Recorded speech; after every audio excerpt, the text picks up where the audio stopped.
إخوان السلام عليكم. في هذه السيمانة كان واحد الحفل ديال موسم الرياض في المملكة العربية السعودية لسنة 2024.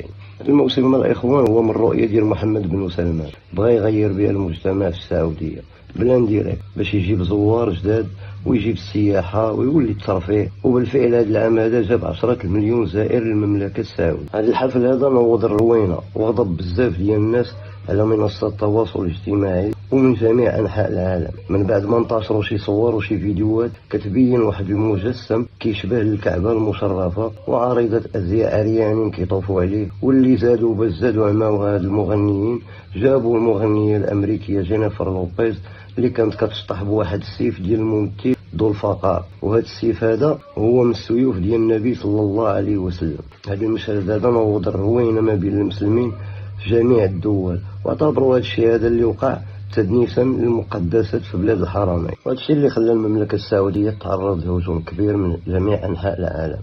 خليكم مع الفيديو باش تعرفوا كاع التفاصيل.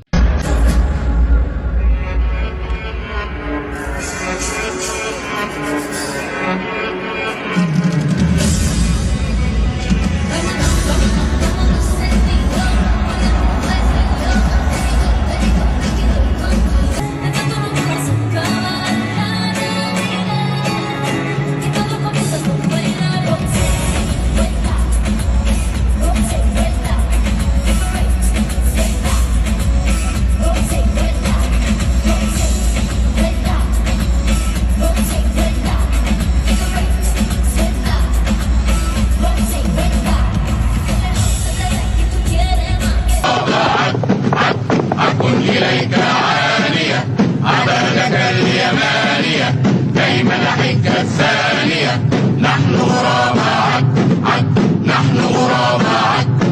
السلام عليكم ورحمة الله وبركاته. تابعت استهجان واستنكار عموم المسلمين في مشارق الأرض ومغاربها حفل العار الذي حدث في الرياض. عار بكل ما تحمل الكلمة من المعاني، لكن حبيت نلفت انتباهكم من واحد الشيء غريب. العام اللي فات واللي قبله سنة 22 23 24 2024 لاحظتوا باللي في الحفلات هذه حفلات العار يجيبوا مجسم الكعبة ويغنيوا النساء، ويغنيوا ويطوفوا به نساء ورجال وهم عراة، ويصفقوا ويصفروا مجسم الكعبة بالذات. فهمتوا المغزى ولا ما فهمتوش؟ هذا أمر كان في الجاهلية بكل بساطة، هذا عودة إلى الجاهلية. هذا أمر كان في الجاهلية، وقد ذكره الله في سورة الأنفال في قوله وما كان صلاتهم عند البيت إلا مكاء تصفار والتصدية تصفاق.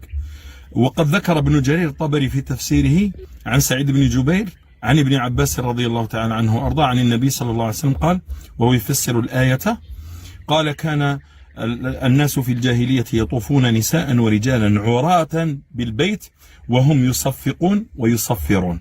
المكاء هو التصفار والتصدية هي التصفيق. اكتملت الصورة، اكتملت الصورة، اكتملت الصورة. يريدون الرجوع إلى الجاهلية. الله المستعان. للبيت رب يحميه.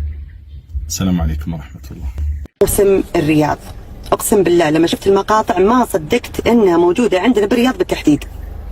وأي شاب وشابة ما حضرت المسيرة أقول لها بيض الله وجهك، وأنا أشهد أنك بنت رجال. وبرضو هذا الكلام للرجل اللي ما راح لي مسيرة هذه افتتاح موسم الرياض أقول بيض الله وجهك، والله أنك رجال كفو، لأن مو بعاداتنا ولا تقاليدنا صراحة ولا ديننا الإسلام يعني يرضى بهذا الشيء. شوفوا احنا مو ضد القرارات اللي صارت، بالعكس قرارات جميلة اتخذتها المملكة العربية السعودية في خاصة للمرأة، يعني اللي هو بالنسبة للقيادة شغلها في أي مجال ما قلنا حاجة، حتى لو كان شغلها وهذا رزقها فيه اختلاط بس نقول هذا رزقها. لكن مسيرة، وش مسيرة هذه؟ من مسيرة هذه فيها خراب، هذه فيها خراب. أقسم بالله لما شفتها قلت أحمد الله واشكره أن ولما جاني ولدي خالد الله يحفظه قال يما شفتي مسيرة افتتاح موسم الرياض؟ قلت والله شفتها ليش فيها يما؟ قال ما جاز الوضع. يا ربي لك الحمد والشكر، احمد الله واشكره واقسم بالله العظيم مو بعشان قدامكم يا متابعيني ولا اني ادعي المثاليه واني انا ام مثاليه، لا والله كلنا ترى نحب سعه الصدر، كلنا نحب البنات، انتم تشوفوني بالعكس انا انبسط لما اروح اي محل اي كوفي اي مطعم يكون فيها مثلا طرب يكون فيها موسيقى، انا اعترف انا قلت لكم انا احب سعه الصدر والوناسه لكن فيها احترام، تكوني جالسه قهوتس قدامك كيكتس قدامك عيالك قدامك محترمين تناظرون بكل احترام، لكن هذه مسيره والله انا قال ولدي والله يمه شيء يعني يعور القلب، قلت له ايش لي ضيق صدرك؟ قال فعلا ما جاز لي برغم صغر سنه يعني اولى ثانوي، قال ما جاز لي يمه.